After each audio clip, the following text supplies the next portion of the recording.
Trump's presidential panhandling has gotten so bad that campaign finance experts believe he's actually pushing legal boundaries by soliciting bribes from his billionaire donors.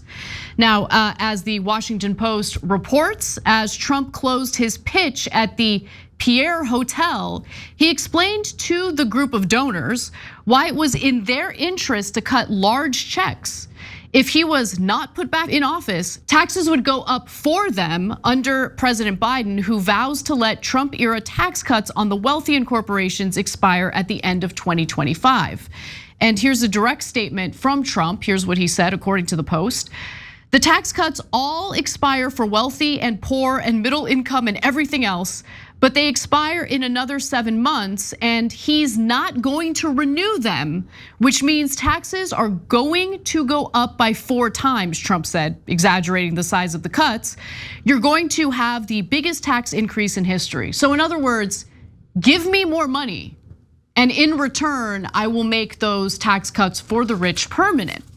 And look, Trump begs for money from billionaires like none other. Trump sometimes makes requests higher than his team expects to receive, sometimes surprising his own advisors because he is asking for so much money. This is the guy who claimed that he was going to drain the swamp. The guy who said he had a problem with legalized bribery and corruption in the executive branch, except he's one of the biggest swamp monsters when it comes to corruption. Yeah. Pausing here to deliver some honest truth as we do in our news coverage as well. TYT is facing challenges, guys, as the entire industry is.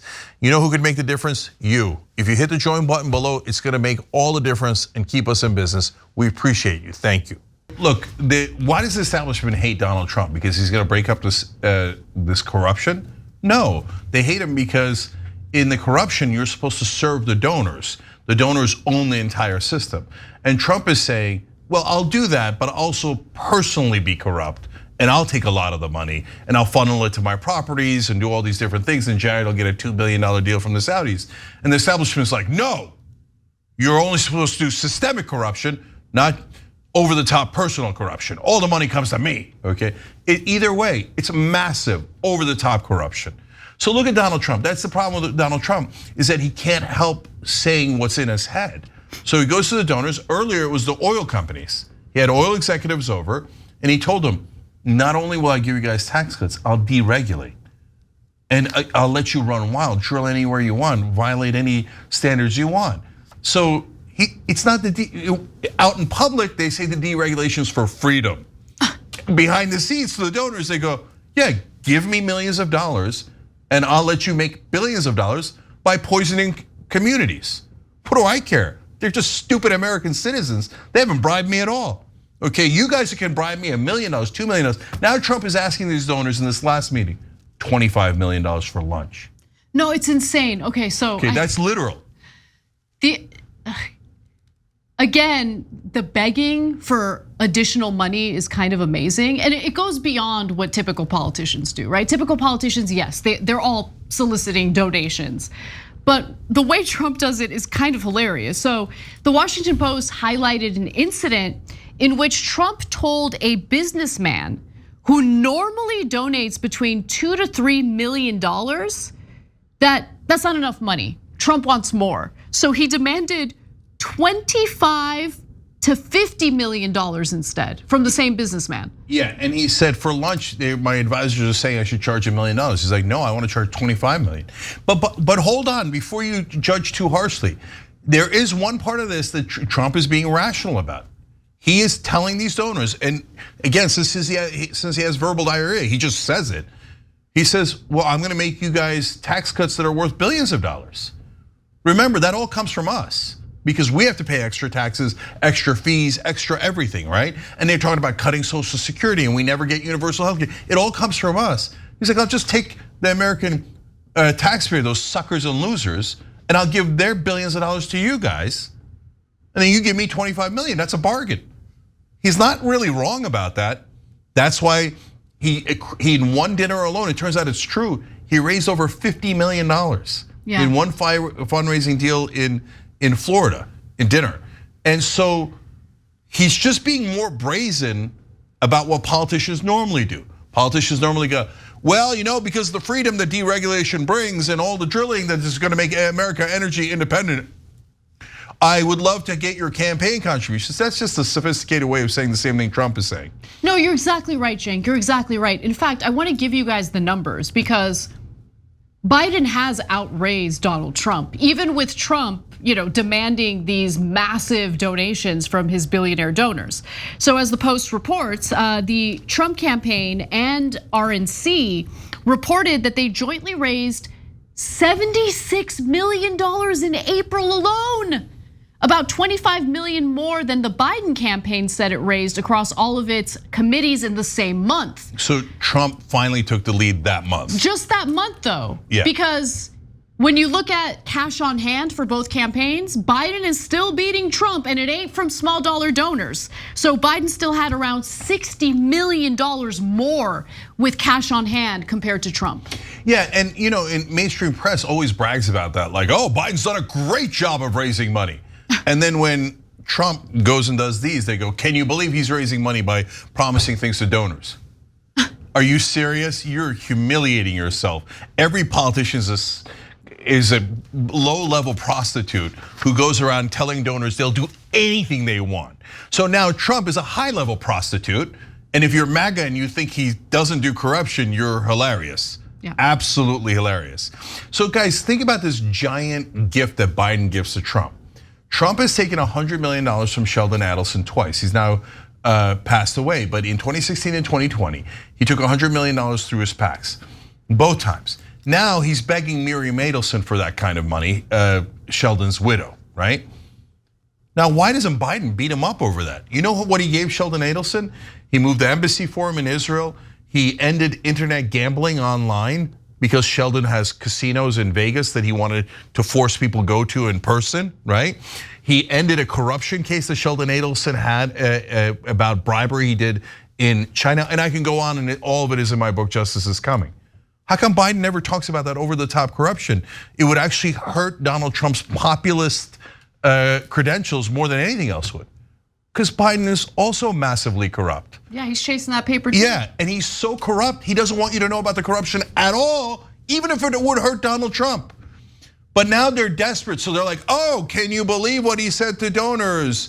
I can't believe he's promising the oil companies that out loud. Okay. No, it is incredible. And look, the final thing that I'll say is, I know that you want to give Jamie Raskin credit for wanting to investigate Trump's solicitations for these bribes. That investigation will go nowhere because the fact of the matter is, as you've been talking about in this story, Cenk, the corruption is not a partisan issue. The corruption happens across the board with all these politicians. Now, to be fair, Larry Noble, who is a campaign finance lawyer, says that Trump was technically allowed to ask only for contributions of $3,300 or less for his campaign, according to federal laws. But he can appear at events for his super PAC where the price of admission is far higher, as long as he doesn't ask for money directly. He can't say, quote, I want you to give me $1 million, Noble said. Although it seems like he does. He does. He doesn't care about the laws or the rules at all. And he's like, what are you going to bring me to court again? I just don't think that investigation is going to go anywhere. Yeah, look, I appreciate that Jamie Raskin, who's actually a clean politician, doesn't take corporate PAC money, is actually trying to hold any standards up in our vanishing democracy, right? But his number one problem is that he's gonna run into his own party, and his own party's gonna be like, are you nuts, Jamie? We all take bribes. Why? We're not gonna investigate Trump for taking bribes. We take the same exact bribes, maybe not as big as him, and we don't admit it like a schmuck in public. But no, your investigation is gonna go nowhere. It's never gonna make it out of the Democratic Party, let alone, and of course the Republicans are nearly 100% corrupt. So they love this system of bribery, and Trump loves it the most. He's like, what am I, a sucker? No, I'm not gonna use my own money even though I pretend to be a billionaire. I'm gonna tell all these guys, give me all the money, and then I'll just use the taxpayer money to pay you off 10 times, 20 times, 100 times. And in fact, that's why one of the largest private equity companies founder, and I believe he's the founder, but he runs it now, Steven Schwartzman, said, yeah, I'm gonna give a ton of money to Donald Trump. And now all of Wall Street is going, okay, he's gonna give us tax cuts. Who cares about democracy burning down? Do we really need democracy anyway? So, and look, this part I don't know. The Steven Schwartzman part is 100% public, Axios covered it, etc. My speculation is that part of what the donors asked for is, you're gonna pick one of our people for your VP. Nikki Haley, Tom Cotton, or Elise Stefanik. So we know those are in our pocket 100%, and at least we got that kind of insurance. We'll see, I don't know, you'll see if that speculation is right later. But anyway, private equity is turned, and the reason why the Democrats aren't going nuts about that is because they were begging those same guys for bribes a minute ago. Yes. And now that they made up their mind to go support Trump instead of Biden, they can't turn around and be like, I can't believe how corrupt this is. You were begging the same Steven Schwartzman for money yesterday. So this system is sick. So as you see this cancerous lesion of Donald Trump, understand that that's terrible, but the underlying disease is money in politics, which allows rampant bribery of all of our politicians. 100%, yeah, the political prostitution is real. It's just, in this case, the billionaires pay the political prostitutes to F us. And we didn't ask for it. Thanks for watching The Young Turks, really appreciate it. Another way to show support is through YouTube memberships. You'll get to interact with us more. There's live chat emojis, badges. You've got emojis of me, Anna, John, JR. So those are super fun. But you also get playback of our exclusive member-only shows and specials right after they air. So all of that, all you gotta do is click that join button right underneath the video. Thank you.